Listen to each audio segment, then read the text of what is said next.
Salut gang, je viens de finir l'installation du Best-Stop Toffee.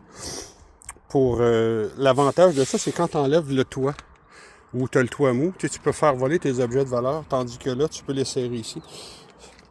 C'est juste à le tirer comme ça s'ouvre comme ça. Là, il y a un petit bras ici qu'on lève, qu'on accote ici. Mais écoute, c'est bien fait. Seule chose, il a fallu que je mette des vis auto-perceuses dans le bas pour enlever le tremblement. Il y avait un petit lousse, rien de majeur, mais je voulais juste en avoir le cœur net. Puis, vous allez voir dans le kit, il vous donne un petit espaceur pour mettre en dessous ici.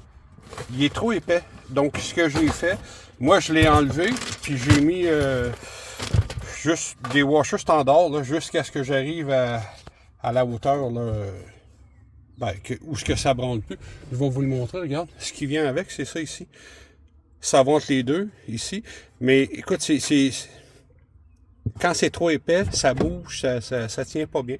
Donc moi, je l'ai enlevé, puis j'ai mis juste des washers standards, puis je l'ai taillé jusqu'à ce qu'il soit plus plat. Donc, c'est ça. Je vais vous montrer l'intérieur un peu. Ce que ça fait, ici.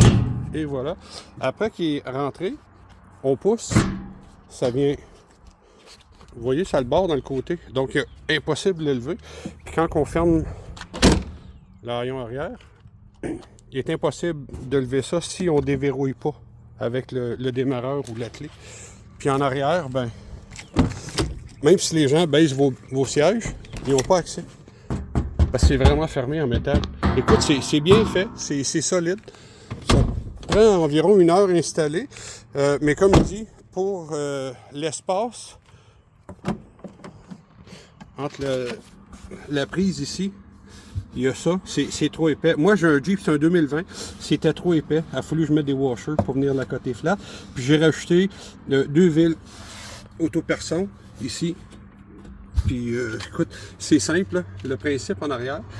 Ça s'enlève là aussi, hein, ça prend vraiment 2 minutes. On enlève ces 4 trucs-là en arrière. On enlève ça ici. En 2 minutes, on l'enlève. C'est pas très difficile à enlever. On pourrait même, à la limite, juste enlever ces 2 ancrages-là ici, un là, puis on pourrait le sortir au complet. Donc, moi, j'ai la version, parce que j'ai le subwoofer Alpine, mais il y a des versions sans le subwoofer là, qui n'auraient pas le trou. Là. Donc, c'est ça, gang. Première vidéo que je fais du genre. Là. Si ça peut aider quelqu'un, mais tant mieux.